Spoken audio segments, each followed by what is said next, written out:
Terima kasih Anda masih bersama Perempuan Bicara. Saya melanjutkan lagi tadi pertanyaan saya ke Mbak Devi, karena tadi concernnya Ibu Siti itu ada BPJS sebagai sistem, kemudian di situ ada implementatornya yaitu rumah sakit dan dokter perawat, tapi juga ada masyarakat yang sebenarnya butuh proaktif ya untuk mendaftarkan dirinya sebagai peserta BPJS. Nah, kita juga tahu ini banyak masing-masing tantangan dan challenge-nya. Tapi letakkan kemanusiaan di manakah jika kondisi seperti almarhum itu terjadi begitu Mbak Devi? Ya, kalau ini mungkin jawabannya masukan juga bagi pemerintah sebenarnya adalah integrasi data.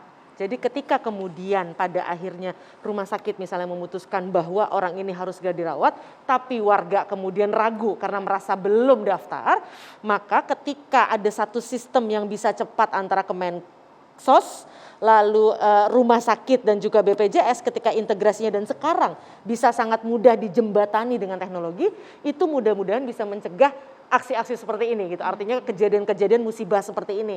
Karena apa?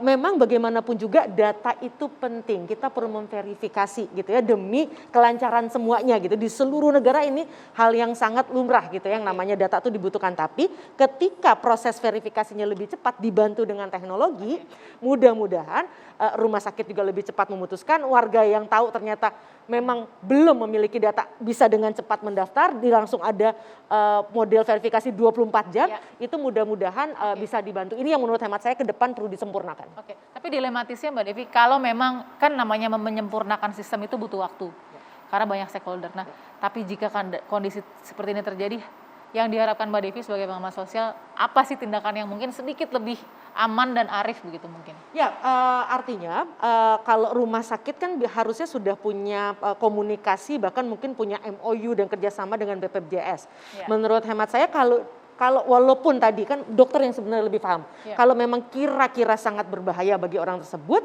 harusnya ada sistem pelayanan mobile. Jadi kalau orang sudah dalam kondisi yang terkapar, ya Dukcapilnya yang datang beserta tim Kemensosnya datang. Jadi tetap perlu ada tim mobile yang bisa mendatangi rumah sakit ataupun lokasi-lokasi di mana masyarakat bisa cepat untuk melakukan pendataan dan mendapatkan layanan dari negara. Oke, terima kasih Mbak Devi. Saya mau ke Dr. Rismayanti Waris sebagai Wadir Pelayanan Medik, Penunjang Medik dan Keperawatan RS Sultan Daeng Raja, Bulukumba, Sulawesi Selatan. Dr. Risma, dengar suara saya?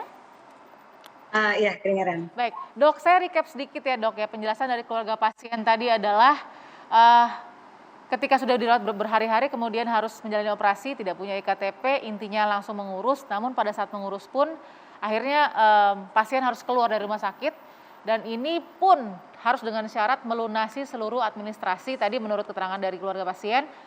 Dan saya tanya tadi berapa durasi dari mulai pasien memproses ya untuk perekaman IKTP sampai mengembuskan nafas terakhir itu hanya 2 jam. Sementara keyakinan dari keluarga atas nama Sri Suryaningsih tadi sebagai saudara ipar mengatakan ia berani membawa almarhum karena almarhum juga ingin melakukan proses itu agar bisa dioperasi.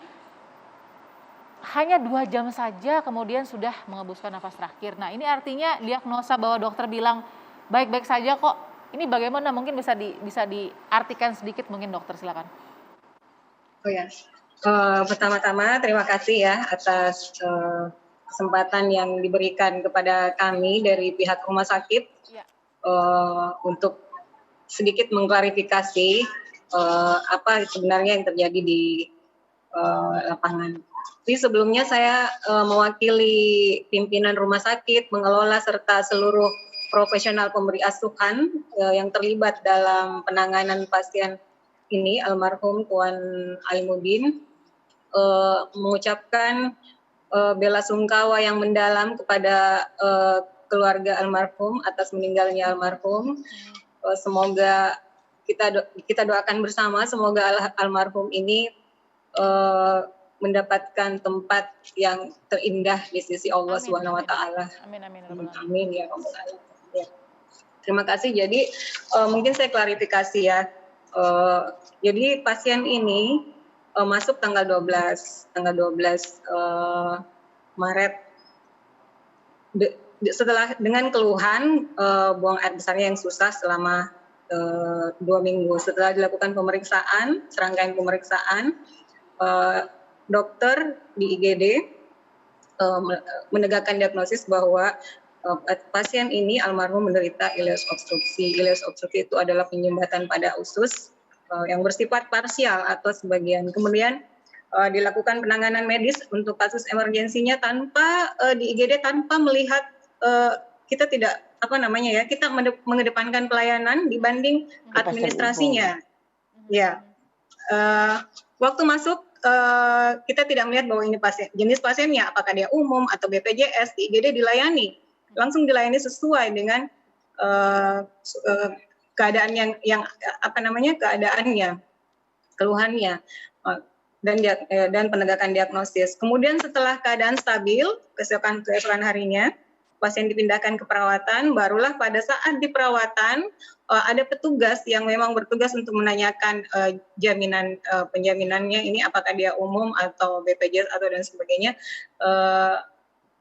menanyakan ke pasien untuk ini. Kemudian pasien membuat surat pernyataan bahwa mereka keluarga pasien membuat surat pernyataan bahwa mereka berlaku umum. Gitu. Tapi intinya bahwa pada pemberian pelayanan ini kepada pasien, kami di rumah sakit mengedepankan pelayanan dibanding administrasi, itu intinya. Kemudian selanjutnya setelah dirawat selama 3 hari, pasien dalam kondisinya memang membaik, tetapi masih perlu observasi. Masih perlu observasi. Sementara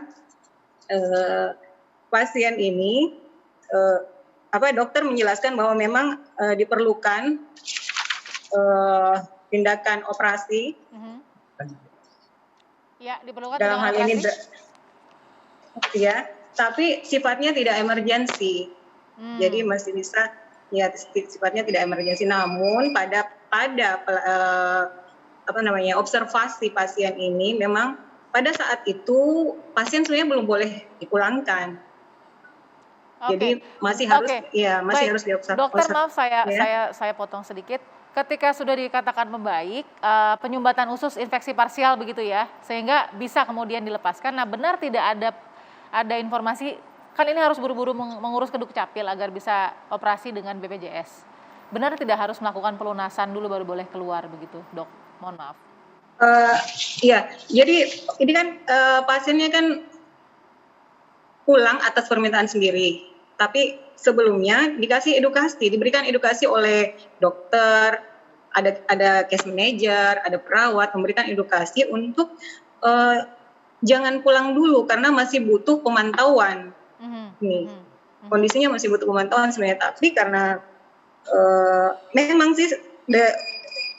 akan direncanakan operasi, namun tidak emergensi, jadi masih bisa ditunda. Memang diberikan informasi juga, namun keluarga pasien tetap ingin pulang dengan alasan tadi ingin mengurus BPJS atau apa gitu ya. Tapi akan tetapi kami dari pihak rumah sakit itu tidak mengetahui bahwa ternyata setelah pulang langsung ke Dukcapil gitu. Karena kan memang harus menjalani tindakan operasi. Mungkin karena proses perekaman iktp kan butuh waktu begitu, Dok. Jadi mempercepat proses itu agar bisa segera dioperasi. Tadi kalau dikatakan emergensi tidak emergensi kan memang kita percaya diagnosa dokter ya, Dokter Risma ya. Karena memang yang memegang pasien. Tapi kurun waktu 2 jam dari rumah sakit langsung ke Dukcapil dan kemudian mengembuskan nafas terakhir, bagaimana ya Dok cara kita mengerti ini dengan sederhana begitu? Terlepas dari ini semua takdir ya, Dokter. Maksudnya gini ya, dari awal kan sudah diberitahukan ke keluarganya bahwa pasien masih butuh observasi. Ya.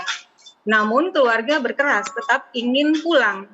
Akhirnya kami dari pihak rumah sakit, tim yang merawat pasien ini setelah memberikan penjelasan namun pasien tetap berkeras, akhirnya diberikanlah surat pernyataan pulang atas permintaan sendiri, kan ini sesuai aturan ya. Seperti itu. Jadi dan yang menandatangani ini Bu Sri Suryani Ningsih sendiri, di rekam medisnya saya lihat. Baik. Berarti kebutuhan operasi ini tidak mendesak begitu ya dokter, kalau klarifikasi dari dokter Iya. Risma ya? Oke, Iya. baik. Ini Tapi dari masih ini butuh dari tim perawat dan kedokteran. Oke. Tapi masih butuh Iya. observasi begitu ya, status dari Iya. almarhum pada saat itu. Oke, baik. Iya. Saya akan sambung lagi setelah ini masih ada Ibu Siti Fadila Supari juga selain Dokter Risma dan juga Mbak Devi. Tetap di Perempuan Bicara.